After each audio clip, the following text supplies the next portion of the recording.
Alléluia. Acclamez la présence de Dieu ce soir. Merci d'être là avec vous, Pasteur Luc Loctega.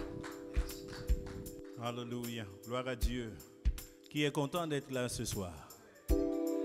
Merci Seigneur. Nous sommes bénis d'être dans la présence de Dieu, d'être dans l'atmosphère du Saint-Esprit. Amen. Est-ce que tu peux juste m'accompagner ou bien est-ce qu'on peut aller ensemble aujourd'hui dans les hauteurs et adorer le Seigneur? Nous voulons juste prendre ce moment pour vraiment bénéficier de sa présence. Alléluia. Alléluia.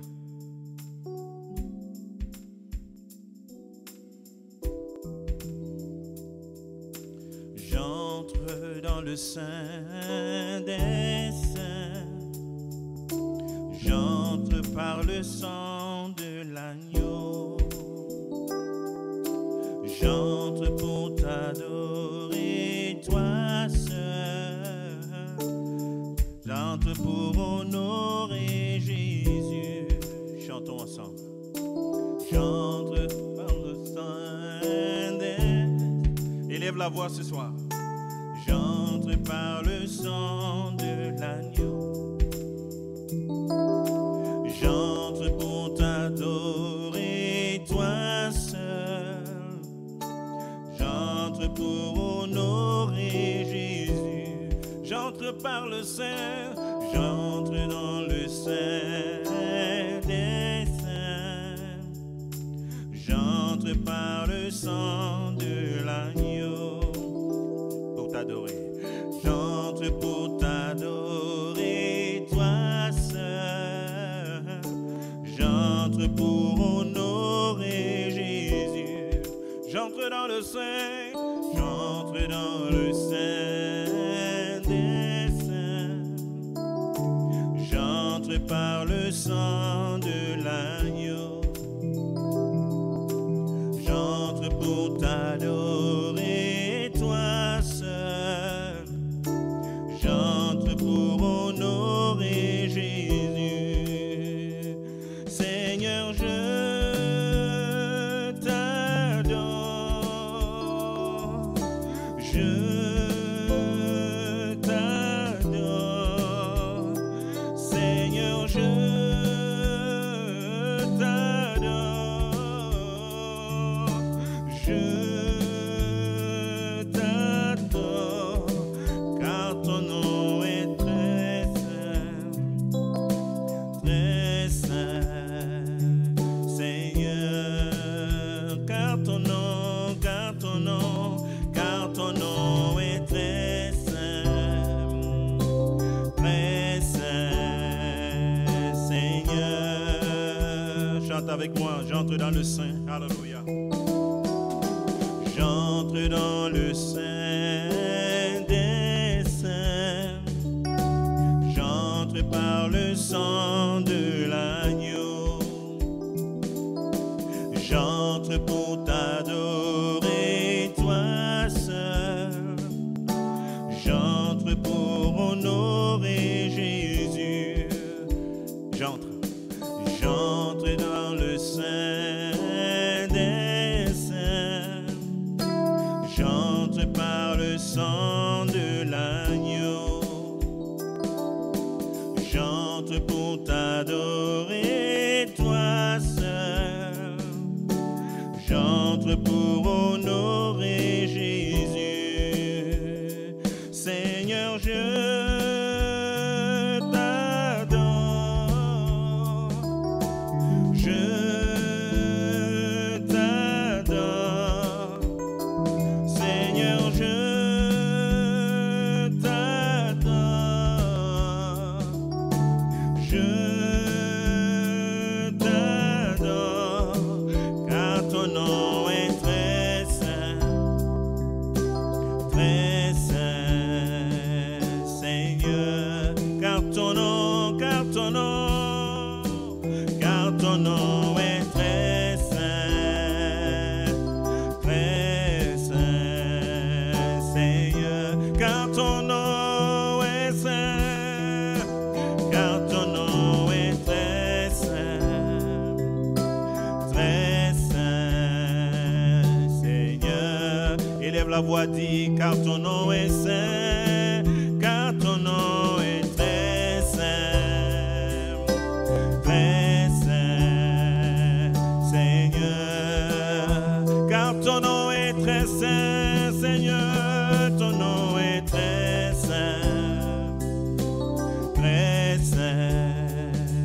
Seigneur, j'entre dans le sein. J'entre dans le sein des saints. Chantons. J'entre dans le sang de l'agneau. J'entre pour t'adorer, toi seul. J'entre pour honorer Jésus. J'entre dans le sein, j'entre dans le sein des saints. J'entre par le sang de l'agneau. J'entre pour t'adorer, toi seul. J'entre pour honorer Jésus, Seigneur, Seigneur, je t'adore,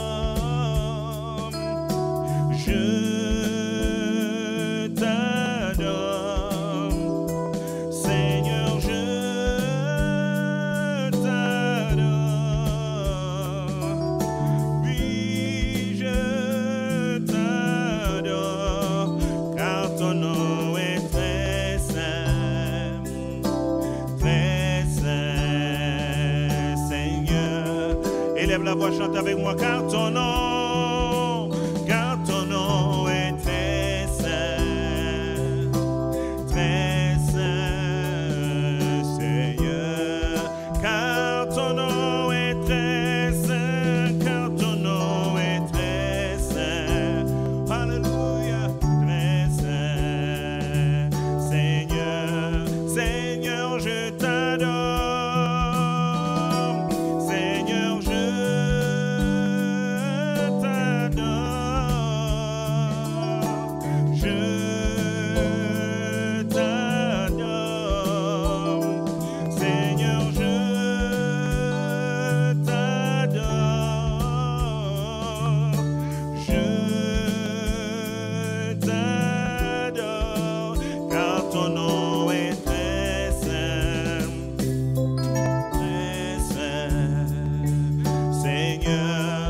L'assemblée lève la voix, chante, car ton nom est saint, Seigneur, car ton nom est très saint, très saint. Encore plus fort ce soir, dis au Seigneur que son nom est saint, car son nom est très saint. Alléluia. Car ton nom est 3 fois saint, car ton nom est très saint, Seigneur. Seigneur, je t'adore, Seigneur, je t'adore,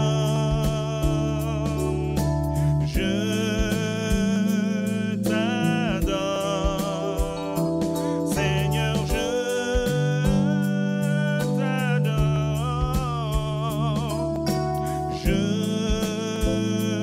t'adore, car ton nom est très saint, Seigneur. Alléluia. Car ton nom est très saint, car ton nom est très saint, car ton nom est très saint, plus fort, car ton nom est très saint, car ton nom est très saint, Seigneur. Car ton nom est très saint, car ton nom est très saint, Seigneur. Seigneur, je t'adore, Seigneur, je t'adore, oui, je t'adore, Seigneur, je t'adore, je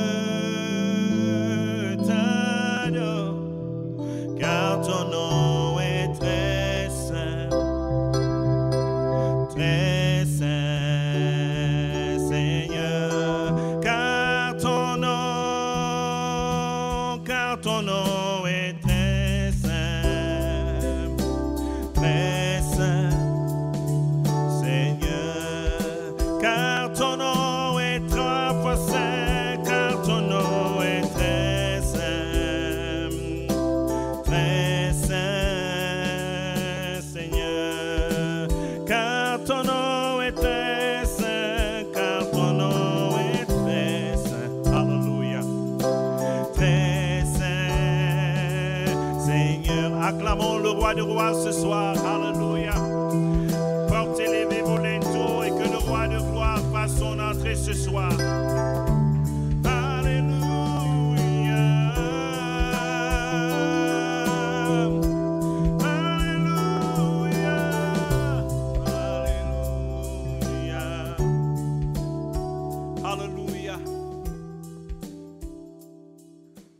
Amen.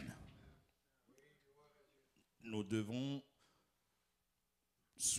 lorsqu'on parle d'une adoration qui est prophétique, il y a adoration et il y a prophétique. Quand tu es dans la présence de Dieu, Dieu se plaît dans l'adoration, dans les mots, les sons qui sortent de ta bouche et l'expression de ton âme. Et la Bible dit qu'il siège au milieu de la louange de son peuple. Il faut comprendre qu'à ce moment-là, les psaumes que nous lisons ont été écrits. Ce n'est pas des chansons où quelqu'un était à la plage et il a commencé à composer. Lorsque tu lis des prophéties dans les psaumes, où David sort carrément du sujet. Qui a déjà constaté que David sort du sujet? Il dit, je dis à mon Dieu, assieds-toi à ma droite et je ferai de la terre ton marchepied. Il fait de ses vents et de ses serviteurs des flammes de feu. Tous les psaumes sont parfois, ou la plupart du temps, faits avec sa lutte. Il chante, il psalmodie. Il était en train de prophétiser. Il était en train de se laisser entraîner par l'Esprit de Dieu qui se saisit de lui. À des fois, quand tu commences à prier, tu commences à adorer Dieu, oublie les problèmes pour lesquels tu es en train de demander, parce que parfois, ou la plupart du temps, quand on est en train de prier, on est trop conscient qu'on est en train de demander quelque chose. Mais sois d'abord conscient que Dieu est présent au milieu de ceux-là, si vous êtes deux et même quand tu es seul. Et commence à considérer qu'il n'y a pas que toi qui peux parler. Le Saint-Esprit peut aussi parler. Le Saint-Esprit peut te donner quelque chose à cœur de dire. Peut-être tu penses que c'est tes pensées et que ça n'a pas rapport. Mais si ça n'a pas rapport et que ce n'est pas mauvais, dis-le. Amen. Le monde a été créé par la prophétie. Au commencement, la terre était informe et vide. Et Dieu a dit qu'il y ait la lumière, qu'il y ait la vie. Et ça n'a pas changé aujourd'hui. Que ce soit par des prédicateurs, que ce soit le médecin, la première chose qu'il utilise pour te soigner, c'est la parole. Beaucoup d'entre nous, quand on va à l'hôpital, quand le médecin commence déjà à te diagnostiquer, à t'écouter, tu es presque guéri. Et quand il commence à te donner des conseils, tu sens que, oh, ça s'en vient. Mais vous ne savez peut-être pas, la parole est tellement puissante. Et encore plus quand tu ne parles pas à partir de ton intellect, quand tu utilises l'Esprit de Dieu. Dans Actes chapitre 2, la Bible dit que « Et le Saint-Esprit survint sur eux, ils se mirent à parler en d'autres langues, selon que l'Esprit leur donnait de parler. » Ça veut dire que l'Esprit peut donner à une personne de parler d'une certaine façon, de dire certaines choses.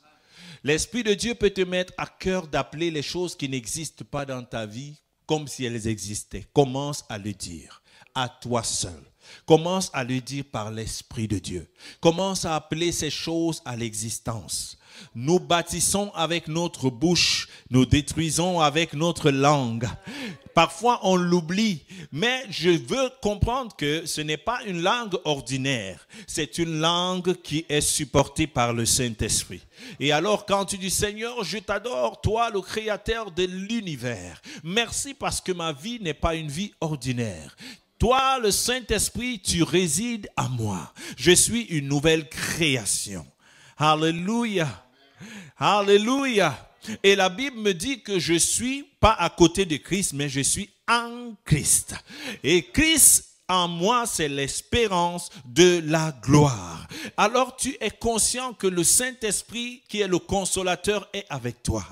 Et qu'il a saisi ta langue. Tu ne parles pas comme un être charnel. Tu peux commencer à libérer les paroles que Dieu met dans ton cœur. Peut-être tu as l'impression que rien ne se passe, mais sur le plan spirituel, il y a des choses qui commencent à se positionner. Amen. Amen. Si sur le plan naturel, les gens qui croient en leur futur commencent souvent à dire que moi, je serai riche, un exemple, et finalement, il devient riche. Un petit garçon qui disait, moi, je serai riche, et puis finalement, il devient riche.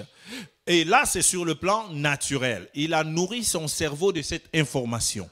À plus forte raison, sur le plan spirituel, il faut que tu apprennes à couler dans le prophétique. Nous sommes des êtres prophétiques. Quelqu'un dit, je suis un être prophétique. La Bible dit que la langue est un petit membre, mais qui peut rassasier. Et qui peut détruire, mais qui peut aussi construire. Quand le président veut construire un nouveau bâtiment, ce n'est pas lui qui prend le marteau. Ce n'est pas lui qui prend les outils. Il faut seulement qu'il dise que, ok, on le fait. Et la machine se met en branle. Toutes les choses, tous les éléments, tous les acteurs qui vont permettre que ce soit construit se mettent au travail. Les financiers commencent à étudier le projet. N'allez pas changer ce qui n'est pas changeable. Il y a la puissance dans ta langue. Dis à ton voisin, il y a de la puissance dans ta bouche. Alléluia. Utilise ta langue pour appeler des choses dans ta vie, pour parler à ton demain, parler à ton lundi, à ton mardi. Cesse de te dire des choses que tu vois, que tu ressens. Et au moins, si tu dis une seule chose que tu vois, que tu ressens, dis 7 que tu ne vois pas et que tu ne ressens pas. Comme ça, avec le temps, une chose que tu dis parce que tu la ressens, elle sera submergée par la puissance de la pensée, la parole positive au nom de Jésus. Vous savez, tous ceux qui parlent de pensée positive, de paroles positives, ils se sont inspirés de la parole de Dieu. Ils s'inspirent du fonctionnement de Dieu. Amen. C'est pourquoi je continue, surtout quand je suis dans la présence de Dieu, quand le Saint-Esprit, nous sommes en communion, je veux parler tout ce qui me vient à cœur, tout ce que le Saint-Esprit met dans mon cœur. Une fois, j'étais en train d'adorer Dieu et puis j'ai eu à cœur de juste dire, ce qui a tué mon père ne me tuera pas. Ça n'avait juste pas de bon sens. Je n'avais pas vraiment, c'était tellement fort à moi. Et puis finalement, j'ai dit, bon, ça ne me coûte rien, je vais le dire. J'ai dit, ce qui a tué mon père ne me tuera pas.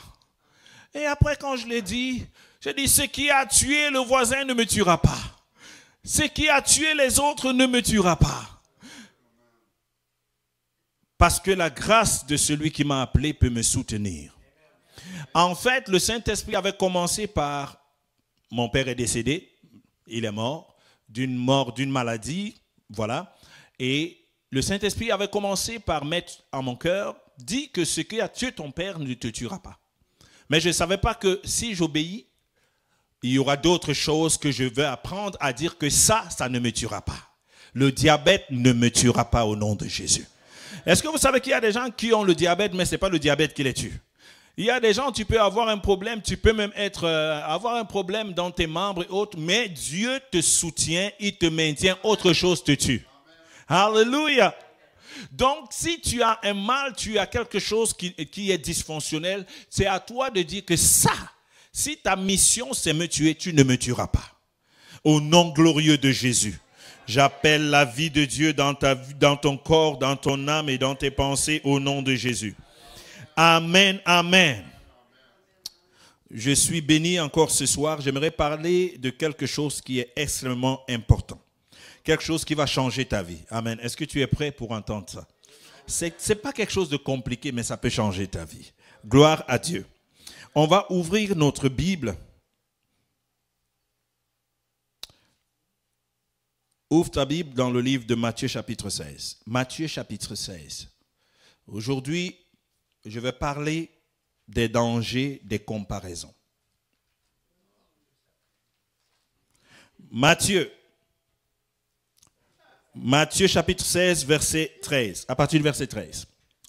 Jésus étant arrivé dans le territoire de Césarée de Philippe, demanda à ses disciples, « Qui dit-on que je suis? Moi, le Fils de l'homme. » Ils répondirent, les uns disent que tu es Jean-Baptiste, les autres Élie, les autres Jérémie et l'un des prophètes. Et vous leur dit-il, qui dites-vous que je suis? Amen. Dans ce passage, la Bible nous révèle que Jésus a eu une révélation sur ses disciples. Que ce qui était dans leur tête, c'était des comparaisons.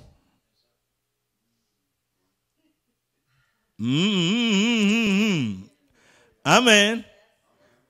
En fait, la question que Jésus leur pose n'est pas une question, mais c'est parce qu'il entend tellement fort dans leur esprit, dans leur cœur, la comparaison qu'ils font. L'autre dit, moi je suis d'Apollos, moi je suis de Barabbas, moi je suis de pasteur tel, moi je suis de tel, moi je suis issu de tel, moi je préfère tel, moi j'aime tel, moi je veux être comme tel. Alors Jésus les arrête un instant et dit, qui dites-vous que je suis? Après avoir demandé, que disent les gens que je suis? Parce que c'est l'habitude des humains de se comparer les uns les autres. Je suis venu te choquer ce soir tout en te guérissant au nom de Jésus. La comparaison va détruire ta vie. Beaucoup de personnes vivent malheureuses, pas parce qu'elles sont malheureuses, mais parce qu'elles sont captives de la comparaison. Est-ce que je communique ce soir? Bon, on va faire un test d'honnêteté, même pour ceux qui sont à la maison. Si tu t'es déjà comparé à une personne, sévèrement, lève ta main. Oh, voyons, il n'y a personne qui ira. Tu as déjà fait une comparaison entre toi et une personne que tu ne connais même pas. Tu la vois juste soit à la TV, soit un livre, soit quelque chose. Amen. Dieu me dit de te dire que sois libéré de l'esprit de comparaison, ça ne t'apporte que du trouble. Jésus a regardé les disciples dans les yeux, il leur dit, et vous, que dites-vous que je suis?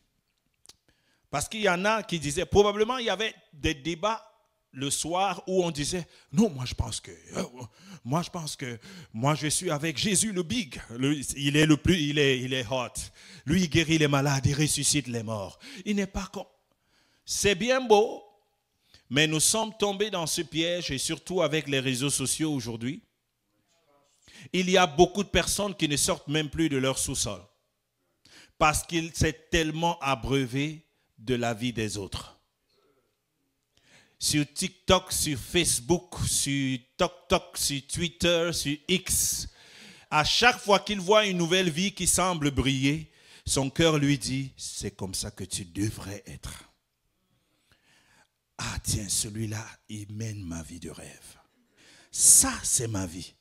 Il ne le dit pas audiblement, mais c'est ce que son cœur lui dit. Il a l'impression qu'il y a une autre personne qui vit ta vie. Mensonge du diable. Personne ne vit ta vie. Ta vie, c'est ta vie. Dis à ton voisin, ta vie, c'est ta vie et tu n'en as rien qu'une seule.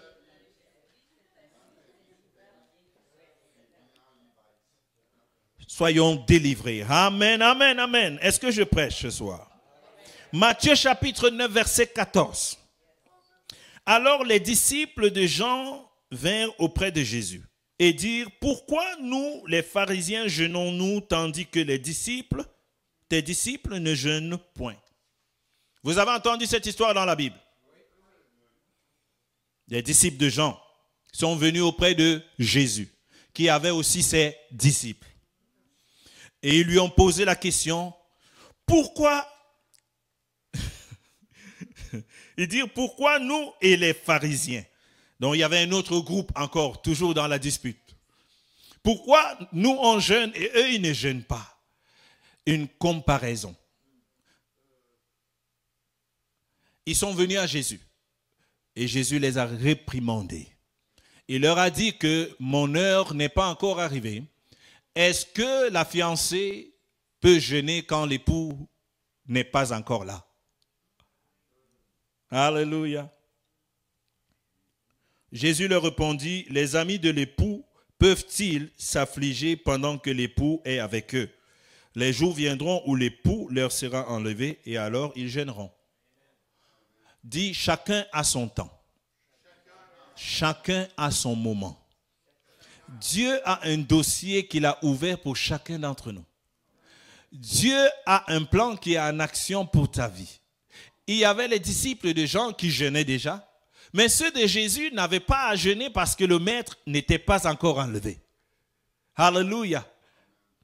La comparaison va t'amener à perdre totalement l'objectivité, même dans ta foi chrétienne.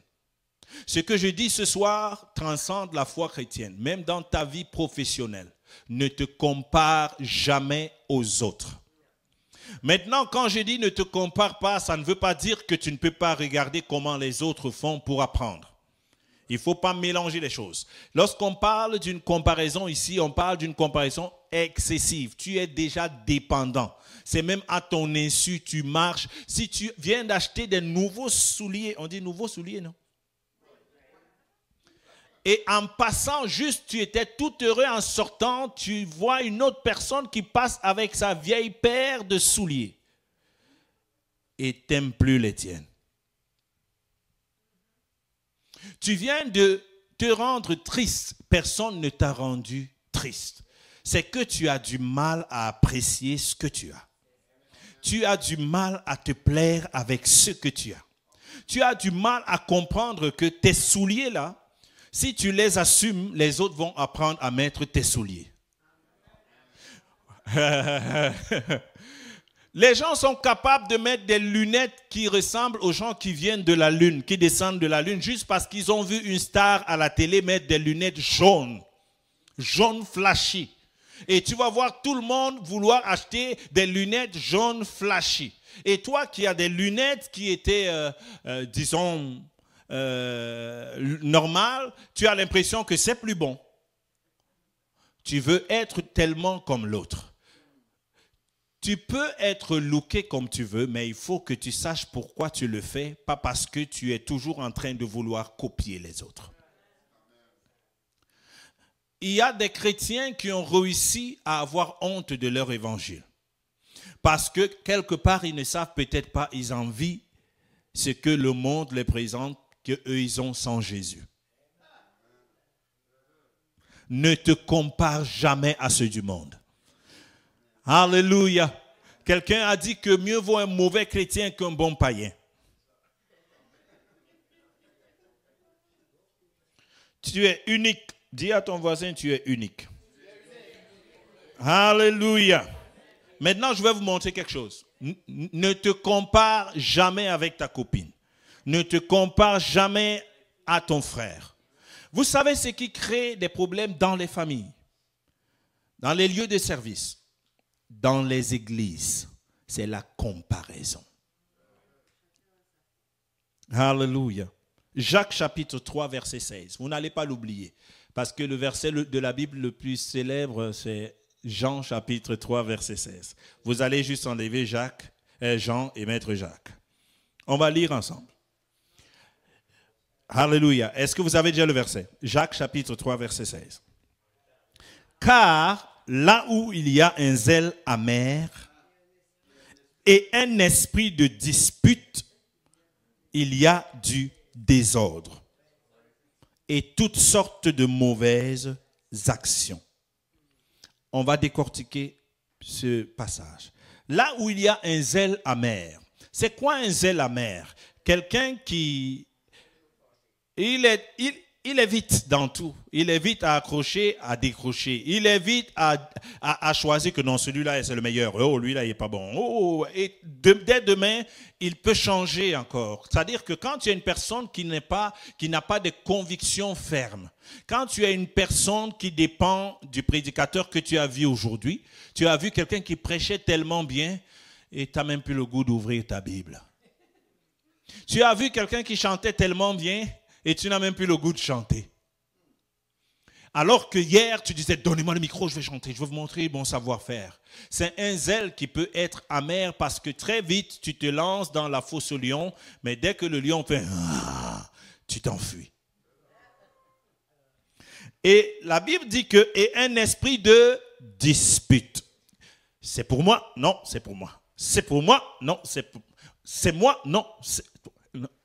Dans les églises et dans les familles, quand vous voyez l'esprit de dispute, ça veut dire qu'on a toujours quelque chose à se disputer. On se dispute le pupitre.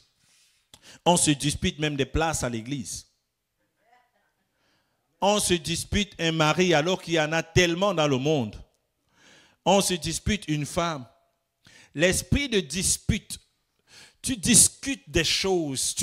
On a l'impression que ce que je suis en train de dire là, tu peux le vivre même dans ta vie à toi seul. Ça veut dire qu'il y a des gens qui ont un esprit de dispute. Il se dispute lui-même, lui seul, de quelque chose. Il est une chose et son contraire au même moment. Quelqu'un a dit « Oh my ». Là où il y a un zèle amer et un esprit de dispute, il y a quoi? Du désordre. Alors, je voulais te dire, une chose que la comparaison va entraîner dans ta vie, c'est le désordre. Justement parce que tu vas voir un footballeur qui a réussi, tu décides d'être footballeur. Tu vois un prédicateur qui a réussi, tu décides d'être prédicateur. Tu vois quelqu'un qui chante, tu dis, oh, Céline chante, je vais aussi chanter. Tu vois quelqu'un qui fait quelque chose, tu le fais aussi.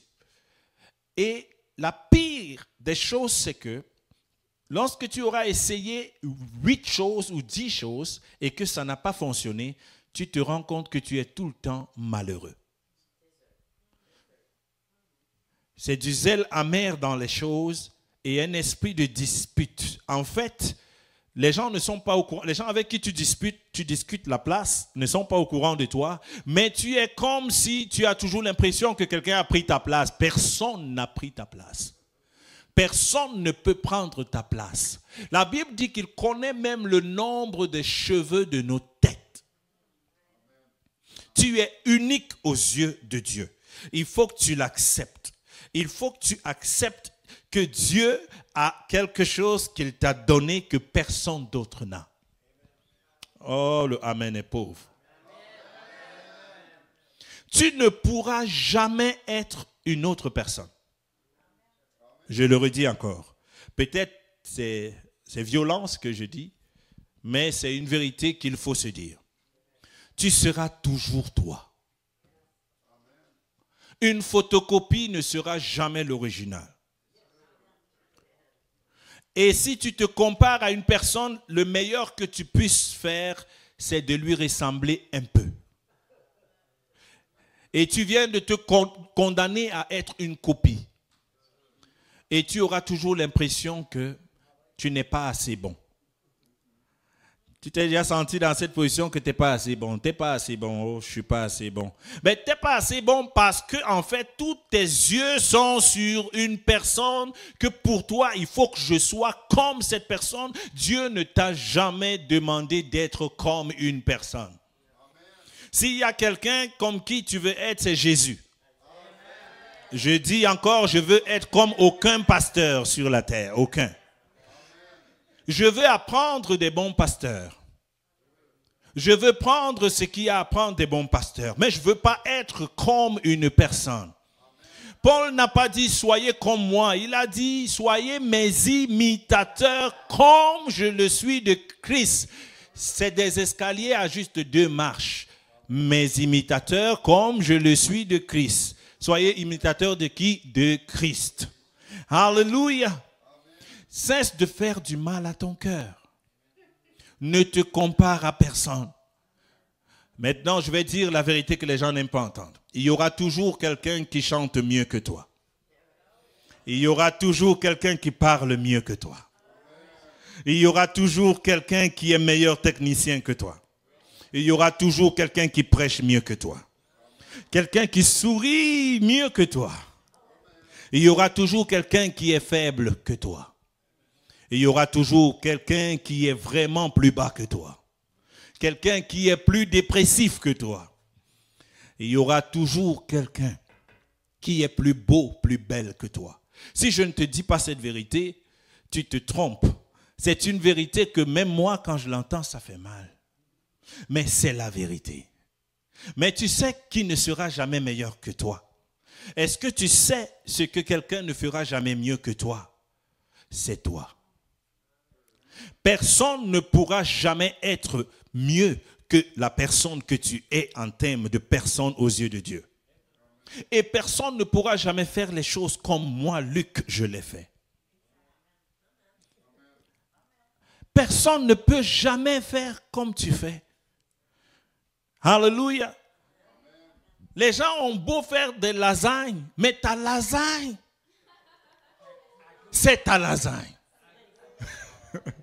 Elle ne goûte pas pareil. Amen. On a les mêmes ingrédients, mais quand tu goûtes, tu sais qu'elle est passée par là. Alléluia. Ça peut être un sourire, ça peut être rien du tout. Ça peut être, d'ailleurs, il n'y a personne qui peut dire ici que j'ai confondu telle personne à telle personne ce soir. Nous tous, nous avons un visage qu'on peut reconnaître. On est unique. Tout à l'heure, nous chantions la même chanson, mais nous sommes des personnes distinctes. Et Dieu nous connaît, il entend nos voix. D'ailleurs, il nous a donné l'ADN et ça a pris des milliers d'années avant qu'on ne puisse même découvrir qu'il y avait quelque chose qui nous rendait encore beaucoup plus singulier. Cesse de te faire du mal. Aujourd'hui, on envoie les enfants à l'école, tous parlent de Elon Musk, tous parlent des riches de ce monde. Ils ne s'occupent pas d'eux, ils ne s'occupent pas d'eux-mêmes. Oui, tu peux apprendre, mais tu ne peux pas aspirer à devenir une autre personne parce que c'est un piège. Tu ne peux pas prendre le bonheur d'une personne et ne pas prendre sa misère. Amen. Tu ne peux pas copier le bonheur d'une personne et lui laisser sa misère. Toutes les choses qui nous attirent, en fait, c'est seulement ce qu'on nous étale, c'est ce qu'on nous montre. Vous voyez, sur les réseaux sociaux, tout le monde a réussi, tout le monde est fin dans les réseaux sociaux, tout le monde est fin, tout le monde est bien beau, tout le monde a un filtre. Et puis, on cherche toujours le meilleur spot pour faire sa vidéo, pour faire sa photo. Tout est parfait, c'est un monde parfait. Mais dès que la personne finit avec sa vidéo, elle reprend sa vie. Qu'elle soit riche ou qu'elle soit pauvre. Il y a des gens, il est même super riche, il a fini de te montrer ses yachts, ses bateaux et tout, et consort, mais il est malheureux, ses enfants l'ont fui, son épouse l'a fui, d'ailleurs c'était la 7e épouse qui a fui. Et il n'est pas heureux, mais pour sa vidéo, il est tout souriant. Et toi, tu veux sa vie. Et quand tu vois sa vie, il est sur le quai de son yacht, je ne sais pas. Et toi, tu es comme ça. Eli, lama sabatani. Seigneur, pourquoi m'as-tu abandonné? Dieu ne t'a pas abandonné. Dis, Dieu ne t'a pas abandonné. Quelqu'un dit, c'est l'heure de me concentrer sur moi. Ce n'est pas de l'égoïsme, penser à toi. Vous allez dire qu'un pasteur m'a dit quelque chose ce soir. Tu ne penses pas assez à toi. Penser à toi ne fait pas de toi un égoïste ou une égoïste. La Bible dit que tu aimeras ton prochain comme tu ne peux pas aimer ton prochain mieux que toi-même. Si tu t'aimes mal, tu aimeras tout le monde mal autour de toi. C'est le temps de penser à toi, à penser à ce que tu as, à penser à ce que tu as donné à ce monde, à penser à ce que tu as ajouté à l'église, ce que Dieu t'a donné.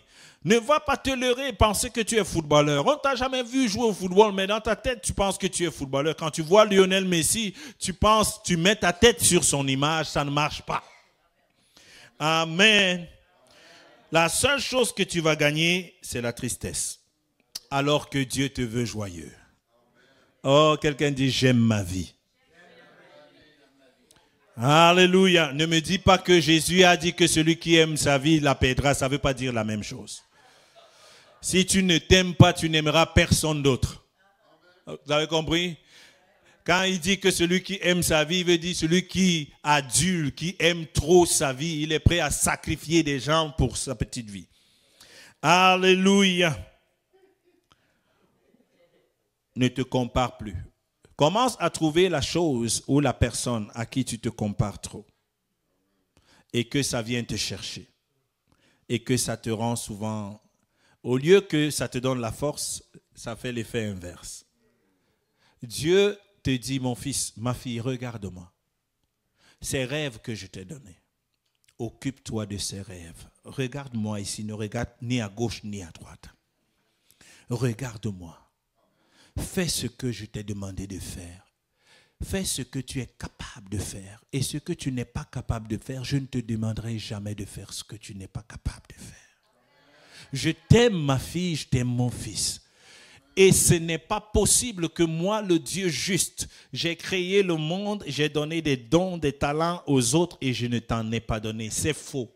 Tout le monde a quelque chose et comprend que c'est la chose qui intéresse Dieu, la chose qu'il a investie en toi. Ne te compare pas aux autres. Que dans l'église, une église ne se compare pas à l'autre église. Alléluia. Chacun est comme il est. Si tu es béni, que Dieu te bénisse. Mon tour arrive. Chacun a son tour chez le coiffeur. Ça, c'est pour ceux qui ont les cheveux. Car là où il y a un zèle amer, il y a un esprit de dispute. Et il y a du désordre. Ne laisse pas que le diable sème le désordre dans ta vie. Ces gens que vous avez vus, il y a des gens qui ont 3 diplômes. Il a changé il change comment on appelle ça, de domaine. À chaque fois qu'il rencontre une personne qui lui vante comment, oh, depuis que j'ai mon diplôme là, j'ai eu une belle job et puis ça marche très bien. Oh, s'il voit une publicité qui passe, il va s'inscrire à ce diplôme. Tu perds ton temps. Parce que en fait, tu crées un désordre dans ta vie. Tu n'es pas occupé, tu n'as pas le temps de voir en fait l'or et le diamant que Dieu a mis entre tes mains. Tu es très occupé à vouloir être comme les autres. Ce n'est pas tous les médecins qui ont réussi. Ce n'est pas tous les maçons qui ont échoué. Ce n'est pas tous les entrepreneurs qui ont échoué. Et ce n'est pas tous les entrepreneurs qui ont réussi. Alléluia. Ne laisse pas que le diable mette le désordre dans tes émotions. Un matin comme ça, tu es déprimé, tu sens vraiment que tu ne vaux pas grand-chose juste parce que tes standards ne sont pas ce que Dieu t'a dit de toi. Tu n'arrives même plus à voir les belles choses que Dieu a faites. Tu n'arrives même plus à voir là où tu es rendu, d'où tu venais et là où tu es rendu parce que tu regardes la vie des autres. Alléluia. Ne t'occupe pas de son beau sourire, ce n'est pas de vraies dents.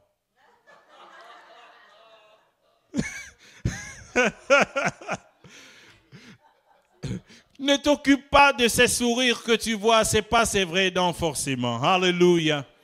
J'aime ceux-là qui ont des problèmes avec les dents, mais qui ont décidé que moi, je ne les touche pas. Je les trouve très courageux. Alléluia. Je ne suis pas en train de dire que si tu veux te changer les dents, c'est un péché. Non, ce n'est pas ce que je dis. Mais fais une chose parce que tu veux la faire, parce que tu veux la faire. Mais ne va pas changer les dents parce que tu veux qu'elles ressemblent à celles d'eux. Parce que après un certain temps, tu ne vas plus les aimer. Et ce que tu attendais de ces dents, quand tu n'auras pas le résultat, tu auras l'impression que qu'est-ce qui n'a pas fonctionné. En fait, ton problème n'a jamais été un problème de dents. C'est ta tête qui est en désordre. Parce qu'on connaît les grands prédicateurs qui n'ont pas de mains, qui n'ont pas de jambes. Mais il est un plus grand, vous connaissez le grand prédicateur, on le porte pour déposer sur la table. Ton problème, ce n'est pas que tu n'as pas de pieds, tu n'as pas de mains, mais c'est qu'il y a tellement un désordre. Je suis sûr que ce monsieur, si on lui demande de lui remettre ses 4 membres, je ne suis pas sûr qu'il va dire oui. Parce que tout le monde le connaît comme ça. Il a bâti son ministère autour de ça. Et c'est comme ça qu'il inspire les gens. Alors ceux qui pensaient que pourquoi Dieu l'a laissé ainsi, vous avez la réponse. Dieu voulait l'utiliser comme un modèle pour encourager, pour enseigner aux autres personnes. Donc, considère ce que Dieu t'a donné. Même si tu as une infirmité, même si tu as une maladie, tu as quelque chose qui te dérange, n'oublie pas que ceux-là qui sont bien portants ne sont pas mieux que toi. Ils font semblant. Chacun a son ou ses problèmes. Il n'y a personne qui n'a pas de problème. Alléluia. Il dit, il y a du désordre et toutes sortes de mauvaises choses. Quand tu commences à te comparer, ta vie prend du désordre. Tu vas dans tous les sens. Et après, les mauvaises choses embarquent. L'envie embarque. Tu commences à essayer des choses qui ne répondent pas à tes valeurs. Parce qu'en fait, tu veux ressembler à l'autre. Mais lorsque tu sais que Dieu m'a merveilleusement créé, lorsque tu sais que je ne suis pas sur la terre par hasard, que Dieu qui a permis que je sois sur cette terre a aussi un plan pour moi. Et c'est ce plan que je veux découvrir. Et je veux vivre la meilleure vie que Dieu veut que j'aie. La seule chose que je veux devenir, c'est une version que Dieu voit à moi. Et rien d'autre. Prendre une photo avec une célébrité ne fait pas de toi un célèbre. Ils sont pleins sur Facebook avec des photos à côté d'une célébrité, tu es là comme ça. Ça fait juste de la célébrité une célébrité. Alléluia. Et quand est-ce que cette personne est devenue une célébrité et qu'on a commencé à l'envier pour prendre des photos avec? C'est lorsqu'elle a accompli le plan de Dieu dans sa vie. Lorsqu'elle est restée dans le couloir que Dieu lui avait assigné et qu'elle a commencé à porter du fruit. Sois une personne qui est concentrée à ce que Dieu t'a demandé de faire. Quand tu deviens meilleur dans ce que Dieu a mis en toi, c'est les gens qui vont venir prendre la photo avec toi. Ou au pire, si tu es avec une célébrité, ça sera entre vous les célèbres. Ça ne sera plus une photo d'un fan avec une célébrité et elle va exhiber ça sur les réseaux sociaux pensant que tu es devenu célèbre. Amen. Rapidement, 2 choses que la comparaison va produire dans ta vie. Quand tu te compares trop. La première chose, c'est soit ça va t'inspirer. La personne à qui tu te compares va t'inspirer. Ou alors, ça va générer en toi un esprit de compétition. Mais je pense que plusieurs personnes se retrouvent de l'autre côté, l'esprit de compétition. Les gens qui font des compétitions sont payés pour faire la compétition. Toi, tu fais la compétition, qui te paye pour ça? La compétition n'est pas appelée à être faite partout et dans tous les domaines. Il y a des pères qui font la compétition avec leurs enfants. Les enfants font la compétition. C'est pourquoi vous voyez ces enfants qui ont été soumis trop à l'esprit de compétition. C'est des enfants qui finissent par se droguer. C'est des enfants qui finissent par avoir une vie, c'est-à-dire qu'en termes de valeur humaine, elles finissent par cracher après avoir porté la médaille. Parce que exemple, nous sommes dans une église. Tu ne peux pas venir à l'église avec un esprit de compétition. Et c'est exactement ce que les disciples de Jean voulaient faire. Ils voulaient dire, eh bien, vous là, vous dites que vous êtes avec lui, là c'est Jésus, nous on jeûne, vous ne jeûnez même pas. Dans mon église, nous on fait ci, nous on fait ça, vous ne faites même pas ci. C'est un esprit de compétition. Si tu veux faire une compétition, inscris-toi à une compétition momentanée. Une compétition a un début et une fin. Si on dit tu vas aux Jeux Olympiques, tu t'enregistres, tu t'entraînes, tu vas aux Jeux Olympiques, après ça finit. Tu reviens dans la vraie vie. Tu ne commences pas à courir partout, continuer la compétition. Si tu vois un passant, un piéton, tu le traverses. Dans ton auto, dès que tu vois quelqu'un qui te traverse, là, même s'il faut que tu ailles à 130 à l'heure, il faut que je le traverse, je suis dans la compétition. Non, la compétition a un cadre, un lieu, et elle a aussi un temps. Donc ne laisse pas que l'esprit de compétition vienne mettre la tristesse dans ton cœur. Amen. Dans le service de Dieu, c'est très important pour nous de ne pas demeurer ou rester dans la compétition. Alléluia. Amen. Tu peux ne pas savoir que c'est la compétition que tu fais, mais le diable, il te laisse vivre. Dans ton cœur, tu penses que tu as des choses à prouver alors que tu n'as pas des choses à prouver. La seule chose et à qui tu dois prouver des choses, c'est à toi-même et à ton Dieu. Alléluia. Va avec la force que Dieu te donne. Fais ce que Dieu te demande de faire et ne fais pas la compétition avec personne. Amen. Vous avez déjà vu une chorale où il y a la compétition? Ils chantent très mal, ils chantent très fort. Et c'est tout le monde qui veut lever la voix. Vous savez, dans une chorale où tout le monde veut montrer que c'est ma voix qui est la plus bonne, là, ils ne peuvent pas chanter bien. Donc c'est la même chose même à notre lieu de service. Dieu te dit aujourd'hui encore, laisse la comparaison. Dieu a un plan pour toi et Dieu veut t'amener à accomplir ce pourquoi il t'a créé, ce pourquoi il t'a choisi, ce qu'il a mis en toi. C'est ça qui est la chose la plus importante. Ne cours plus derrière les choses que tu ne vas pas forcément atteindre. Amen. Je vais vous dire une vérité que vous ne savez pas.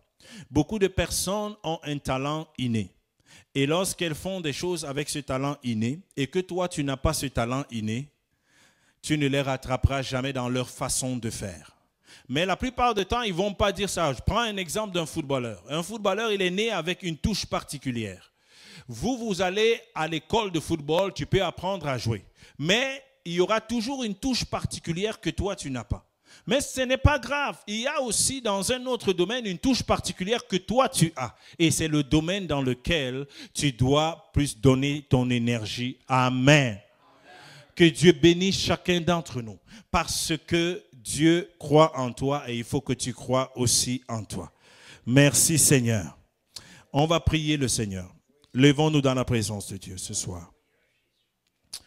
Ne te compare plus. Ne te compare plus. Alléluia. Il y a des gens qui n'aiment pas entendre parler de Jésus, qui n'aiment pas entendre parler d'Église. Et tu as l'impression que c'est ces personnes-là qui sont meilleures, qui sont bien. Ne te compare pas à ces personnes. Il y a des gens à qui on dit Jésus t'aime. Accepte le Seigneur dans ta vie comme ton Seigneur et ton Sauveur. Ils disent, oh, moi, je n'ai pas besoin de Jésus. Et toi, tu te compares à une telle personne. Parce qu'elle a une belle voiture ou parce qu'elle a une maison qui éblouit tes yeux. Non, ne te compare pas à cette personne. Écoute la voix dans ton cœur. Écoute la voix qui te parle, qui te dit, viens. Tu as besoin de faire la paix avec le Seigneur. C'est là où tu vas trouver ta bénédiction. C'est là où tu vas trouver la lumière. Tu vas trouver la voie.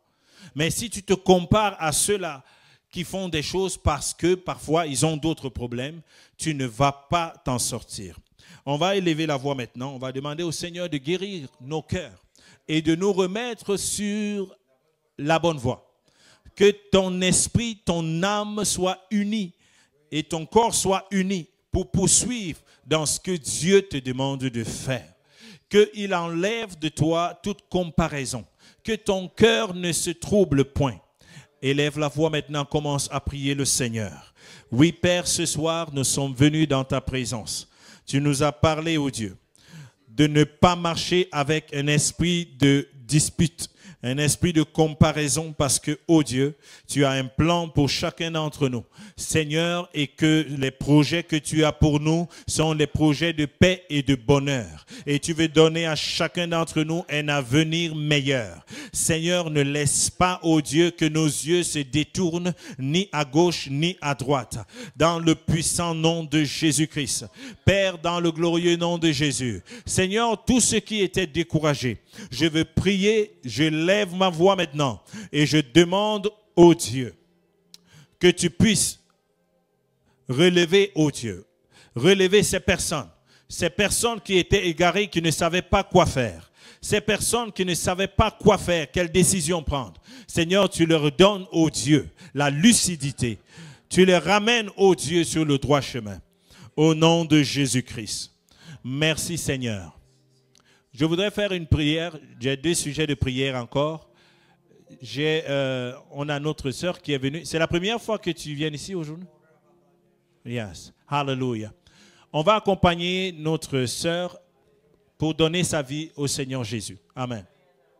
On va faire cette prière ensemble. Amen. La parole de ce soir s'adresse aussi à toi. Dieu te dit, ne te compare à personne. Tu me suis? Tu es unique. Il faut que tu aimes la personne que tu es et que tu saches que tous les rêves que tu as, Dieu peut te donner et va te donner la grâce de les accomplir. Peu importe les échecs que tu as pu avoir, peu importe les situations qui ont pu arriver, Dieu, lui, il te fait confiance. Ok? On va prier ensemble. Tu vas juste répéter et l'assemblée aussi va répéter ensemble. Disons, Seigneur Jésus, ce soir, je te remets ma vie. Sois le premier et le dernier. Prends le contrôle de ma vie. Je décide de te suivre. Je décide de devenir un enfant de Dieu. Ô Dieu, viens travailler dans mon cœur. Donne-moi un cœur nouveau. Au nom de Jésus-Christ.